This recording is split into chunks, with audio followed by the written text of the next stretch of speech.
Il concentre son temps à parler de moi. S'il est en campagne, c'est sans doute parce qu'il est très inquiet.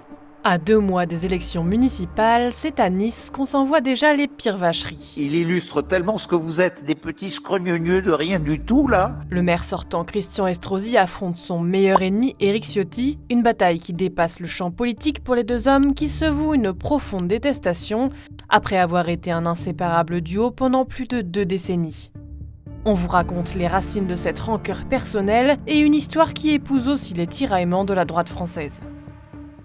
Il fut un temps où Éric Ciotti n'hésitait pas à crier sous tous les toits sa loyauté et son amitié éternelle à Christian Estrosi.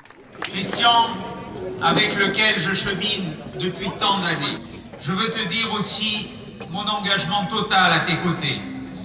Et je veux te dire notamment mon engagement total pour les prochaines élections municipales à Nice. Car il faut dire qu'il lui doit beaucoup. Les deux hommes se rencontrent en 1988 et lorsque Christian Estrosi est élu député cette année-là, c'est Éric Ciotti, 23 ans, qu'il choisit comme collaborateur parlementaire. Les deux hommes travaillent main dans la main et les liens politiques et intimes se brouillent, comme nous le raconte Jean-Baptiste Forêt, auteur du livre Les frères ennemis de la côte chez Plon. Ce sont vraiment deux politiques qui se sont connus intimement. Par exemple, quand Christian Estrosi perd son père, il passe la soirée avec Éric Ciotti. C'est dire quand même les liens très très resserrés qu'ils pouvaient entretenir. Ils passent leur vie ensemble. Bref, pendant 20 ans, tout roule, ou presque.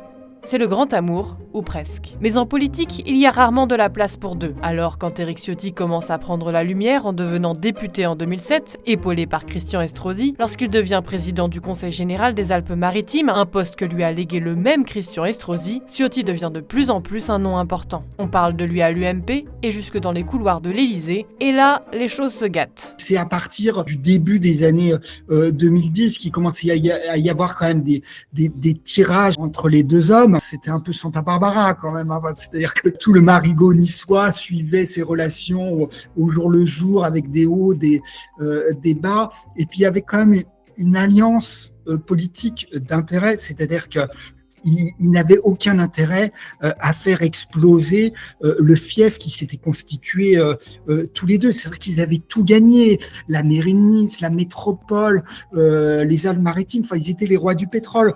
Aux ambitions des deux hommes viennent s'ajouter les positionnements stratégiques de l'un et de l'autre qui vont faire voler en éclats ce qui reste de leur relation. Et les régionales de 2015 marquent un tournant. À ce moment-là, Christian Estrosi s'est retrouvé au soir du premier tour largement distancé par Marion Maréchal Le Pen.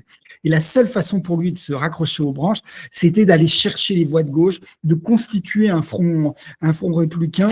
Quel que soit votre vote de premier tour, quelles que soient nos éventuelles divergences, je vous appelle à faire bloc dans l'intérêt de notre région. Et là, Éric Ciotti a compris qu'il avait un espace à conquérir sur la droite. Ces divergences idéologiques s'accentuent et se confirment en 2017 lorsque Christian Estrosi acte son rapprochement avec Emmanuel Macron, tandis qu'Éric Ciotti se positionne, lui, au fil des années, de plus en plus à droite. Vous préférez toujours Éric Zemmour à Emmanuel Macron? Oui, je le redis. Alors en 2024, le mariage politique d'Éric Ciotti avec Marine Le Pen achève de creuser le fossé avec Christian Estrosi. Les deux candidats à la mairie de Nice sont maintenant dans une confrontation directe et d'une violence inouïe. Ultime combat politique pour un homme expérimenté comme Estrosi, vraie revanche personnelle pour un ambitieux comme Ciotti, cette campagne revêt une importance capitale pour les deux hommes et elle n'est pas prête de s'adoucir.